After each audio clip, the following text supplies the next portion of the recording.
नमस्कार दोस्तों, स्वागत है आपका एग्ज़ाम्स चर्चा पर। तो आज हम जिस बारे में बात करने वाले हैं, वो है इंग्लिश। कैसे आप लोग इंग्लिश की तैयारी करें कि आप प्रीलिम्स में 25 से ऊपर और मेंस एग्ज़ाम में 30 से ऊपर मार्क्स स्कोर कर पाएँ। सबसे पहले तो ये थोड़ा-सा लेंथी वीडियो होने वाला है, तो थोड़ा-सा पेशेंस बनाए रखें। साथ ही साथ इस वीडियो को 1.5x या उससे ज़्यादा की स्पीड पर देखें ताकि आप अपना टाइम बचा सकें। स्ट्रैटेजी बताने से पहले कि इंग्लिश के लिए किस तरीके से तैयारी करनी है, 3 सवाल आपको इस समय पूछने चाहिए। पहला, ये जो स्ट्रैटेजी मैं बताने वाला हूँ वो किन एग्ज़ाम्स के लिए है? कौन-कौन से एग्ज़ाम्स में अगर इस स्ट्रैटेजी को फ़ॉलो किया जाए तो आपको फ़ायदा होगा ही होगा। दूसरा, क्या ये स्ट्रैटेजी आपके लिए है? क्या आप स्ट्रैटेजी को फ़ॉलो करके बेनिफिट उठा सकते हैं? या फिर कौन से ऐसे स्टूडेंट्स हैं या एस्पिरेंट्स हैं जो इस स्ट्रैटेजी को फॉलो करके फ़ायदा ले सकते हैं? और तीसरा सबसे इम्पोर्टेंट सवाल कि यही स्ट्रैटेजी क्यों? अलग-अलग यूट्यूब चैनल्स पे बहुत सारी स्ट्रैटेजीज़ अवेलेबल हैं। बहुत सारी बड़ी-बड़ी ऑर्गेनाइज़ेशन स्ट्रैटेजीज़ दे रही हैं। उनकी स्ट्रैटेजीज़ ना फॉलो करके ये स्ट्रैटेजी क्यों फॉलो करनी चाहिए जो मैं बताने वाला हूँ? इन तीनों सवालों के जवाब मैं आपको इसी वीडियो में दूँगा। मेरे साथ बने रहिए। पहले 2 सवालों के जवाब तो मैं आपको अभी दे देता हूँ। पहला सवाल, किन एग्ज़ाम्स के लिए ये स्ट्रैटेजी फ़ॉलो करना चाहिए? तो दोस्तों जितने भी बैंक के एग्ज़ाम्स हैं या इंश्योरेंस सेक्टर के एग्ज़ाम्स होते हैं या वो एग्ज़ाम्स जो आईबीपीएस कंडक्ट कराता है, उन सभी एग्ज़ाम्स के लिए इससे बेहतरीन स्ट्रैटेजी आपको कहीं नहीं मिलेगी। दूसरा, ये स्ट्रैटेजी किन स्टूडेंट्स के लिए है, किन एस्पिरेंट्स के लिए है? उसके लिए मैं समझता हूँ, अगर आपके पास बेसिक अंडरस्टैंडिंग है इंग्लिश की, तो ये स्ट्रैटेजी आपके लिए है। अब बेसिक अंडरस्टैंडिंग से मेरा क्या मतलब है? मैं आपको 4 लाइनें पढ़ के सुनाता हूँ। अगर आपको वो 4 लाइनें इंग्लिश में समझ में आती हैं, तो ये स्ट्रैटेजी आपके लिए बनी है। तो ध्यान से सुनिएगा। ये मेरे ही बारे में है, simple. So hello everyone, my name is Shivam Chaudhary. I've been preparing for competitive examinations for like 2.5 years. It has been a journey of ups and downs. I've seen a lot of failures and have done a lot of mistakes, but I have corrected them. And as a result, I got selected in DRDO recently as a senior technical assistant. Now I'm waiting for the IBPS PO final result. Hopefully, I'll get some good news from there. तो अगर आपको जो मैंने अभी बोला वो अच्छी तरीके से समझ आया है, तो ये स्ट्रैटेजी आपके लिए है। लेकिन अगर आपको ये समझ में नहीं आया है, तो दोस्त हमें बहुत मेहनत करनी है। आपके लिए ना मैं दूसरी स्ट्रैटेजी एकदम बेसिक से ज़ीरो से शुरू होने वाली स्ट्रैटेजी लेकर के आऊँगा। लेकिन मुझे पता कैसे लगेगा कि आपको समझ आया या नहीं आया? आप कमेंट सेक्शन में जाकर के मुझे ज़रूर बताएँ कि सर मेरी इंग्लिश का सेक्शन काफ़ी वीक है, ये स्ट्रैटेजी मेरे लिए काम नहीं करेगी। तो हम दूसरी स्ट्रैटेजी बनाएँगे और फिर शुरू से काम करेंगे। जिन्हें ये समझ में आया है, उनके लिए अब जो है स्ट्रैटेजी सुनने का समय है। अब आप सोच रहे होंगे तीसरे सवाल का जवाब तो दिया ही नहीं। तीसरे सवाल का जवाब वीडियो के एंड में दूँगा। पहले स्ट्रैटेजी समझते हैं। तो दोस्तों आपको ना केवल 3 चीज़ें करनी है। केवल 3 चीज़ें करनी है और आपकी इंग्लिश में इम्प्रूवमेंट आपको 2 हफ्ते के अंदर-अंदर देखने को मिलेगा। पहली चीज़, रीडिंग करनी है। अब आप कहेंगे कि यार रीडिंग तो हर कोई बतला रहा है। जो भी स्ट्रैटेजी या इंग्लिश की प्रिपरेशन बताता है वो तो कहता है रीडिंग करो। हाँ, क्योंकि ये बहुत इम्पोर्टेंट है। मैं आपको बताऊँगा कि क्या रीडिंग करनी है, क्या नहीं करनी है, कैसे करनी है? इस सारे सवालों के जवाब मैं आपको दूँगा। पहली चीज़ तो आपको न्यूज़पेपर नहीं पढ़ना। न्यूज़पेपर तो भैया गलती से भी मत उठा लेना। उसका कारण सुनिए। न्यूज़पेपर जब आप पढ़ते हो तो दोस्तों उसमें 2 कंपोनेंट होते हैं। पहला कंपोनेंट होता है रीडिंग, जो कि एक अपने आप में टास्क है। भई आप अगर रीडिंग नहीं करते हो और आपको करनी पड़े, तो आपके लिए तो मुश्किल है ना वो। तो रीडिंग एक कंपोनेंट। दूसरा कंपोनेंट आता है नॉलेज का, क्योंकि उसमें फैक्ट है, इन्फॉर्मेशन है जो आपको आपके ब्रेन को प्रोसेस करनी पड़ती है। तो जब 2 कंपोनेंट हो जाते हैं तो वो हेक्टिक हो जाता है। इसीलिए आप ज़्यादा से ज़्यादा 2 या 3 दिन कंटिन्यू कर पाते हैं न्यूज़पेपर रीड करना, फिर छोड़ देते हैं, क्विट कर देते हैं। इसलिए आपको न्यूज़पेपर ना पढ़ कर के बुक्स पढ़नी है। अरे भाई बुक्स कौन-सी पढ़नी है? बुक्स पढ़नी है आपको जो आसान भाषा में लिखी गई हों। शुरुआत आपको वहीं से करनी है। एक बुक मैं रिकमेंड कर रहा हूँ, how to win friends and influence people by Dale Carnegie. ये बुक आपको पढ़नी है, इससे आपको शुरुआत करनी है। ये आपको कहाँ मिलेगी? मेरे टेलीग्राम चैनल पे आपको ये किताब मिल जाएगी और इसके अलावा बाकी किताब भी होंगी, जहाँ से आप अपनी पढ़ने की शुरुआत कर सकते हैं। आपको जो भी बुक इंटरेस्टिंग लगे, आप उससे पढ़ना शुरू कर सकते हैं। ठीक है? तो रीडिंग आपने करनी है। अगर आप 2 पेज कर सकते हैं, तो आप कोशिश कीजिए कि आप 4 करें। अगर आप 4 आसानी से कर सकते हैं, तो कोशिश कीजिए 6 करें और इस तरीके से आप आगे बढ़ें। अब मैं आपको बताता हूँ कि रीडिंग करना क्यों है यार? Why reading? और कुछ क्यों नहीं? मैं और कुछ क्यों आसान तरीका क्यों नहीं अपना सकता? रीडिंग करनी है आपको समझने के लिए। इंग्लिश एक भाषा है दोस्त, लैंग्वेज है। उसको समझने के लिए ना उसको टाइम देना पड़ेगा आपको और टाइम दोगे आप रीडिंग में। जैसे-जैसे आप धीरे-धीरे रीडिंग अपनी बढ़ाते चले जाओगे, आप इस लैंग्वेज के साथ कंफर्टेबल होते चले जाओगे, वैसे-वैसे आपको चीज़ें ज़्यादा बेहतर समझ में आने लगेंगी। पहला काम क्या करना है? रीडिंग करनी है और बुक्स की रीडिंग करनी है। उन बुक्स की जो टेलीग्राम चैनल पे मिलेंगी। मेरे लिंक होगा टेलीग्राम चैनल का डिस्क्रिप्शन बॉक्स में नीचे। दूसरा काम क्या करना है? दूसरा काम करना है आपको ग्रामर। केवल रीडिंग करने से फ़ायदा उतना नहीं मिलेगा। आप समझेंगे चीज़ों को, लेकिन अगर आप आज की डेट में 50 से 60% चीज़ें समझते हैं, तो आने वाले 1 हफ्ते में भी 50 से 60% ही समझेंगे, अनटिल अनलेस आप ग्रामर पर ध्यान दें। क्योंकि ग्रामर जो है आपको चीज़ों को समझने में मदद करेगी।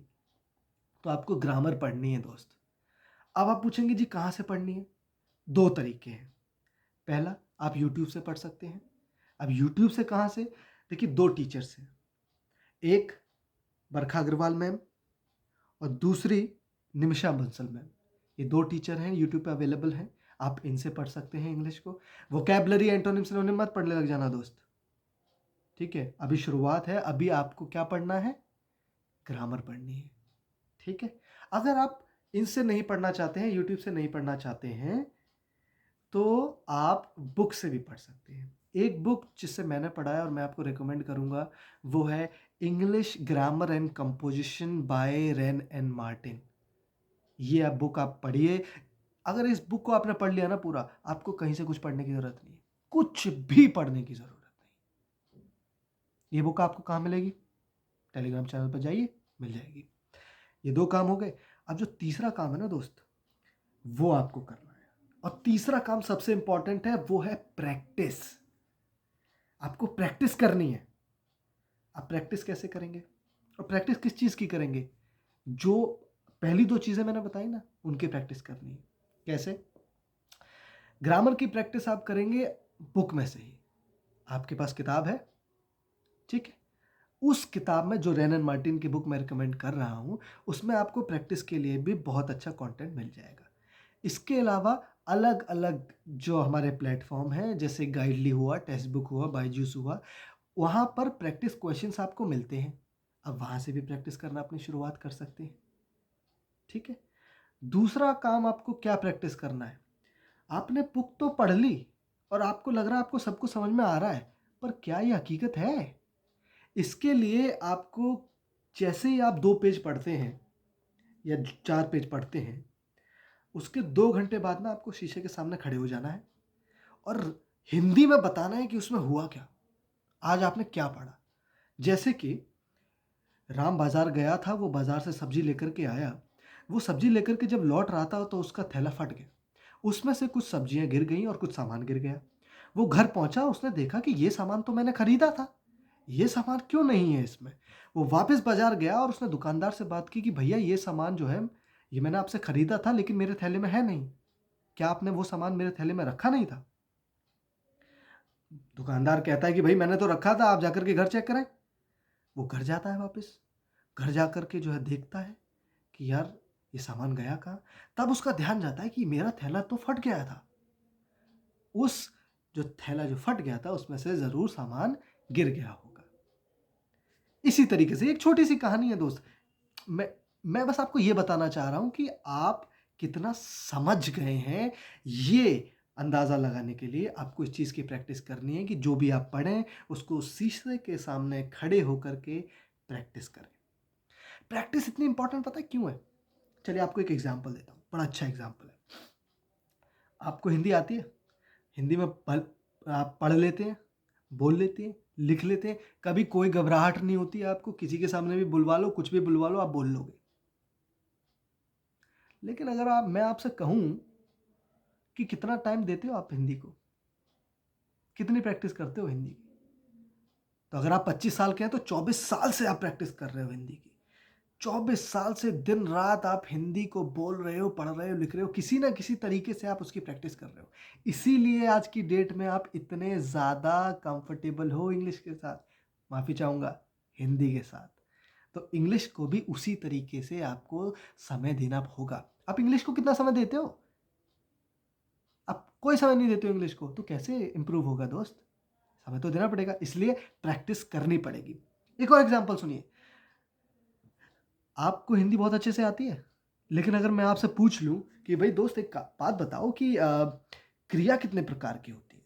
हिंदी व्याकरण में क्रिया कितने प्रकार की होती है? उपसर्ग क्या होता है? तत्सम क्या होता है? प्रत्यय क्या होता है?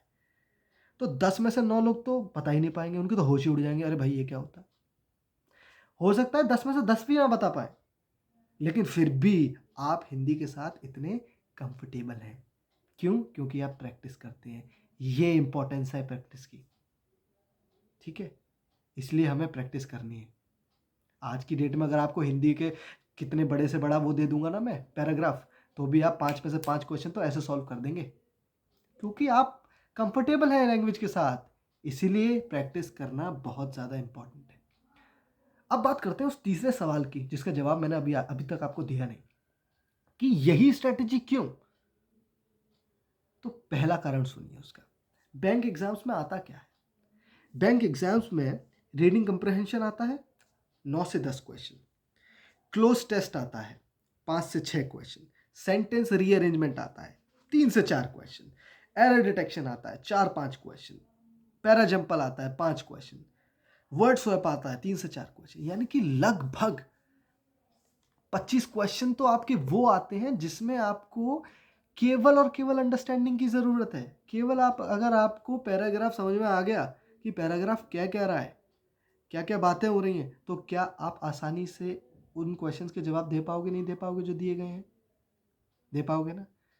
दूसरी बात, जितना भी ग्रामर का पोर्शन है, जो मैं आपको कह रहा हूँ करने के लिए, उससे आप एरर डिटेक्शन ये सारी चीज़ें कर पाओगे कि नहीं कर पाओगे दोस्त? कर पाओगे।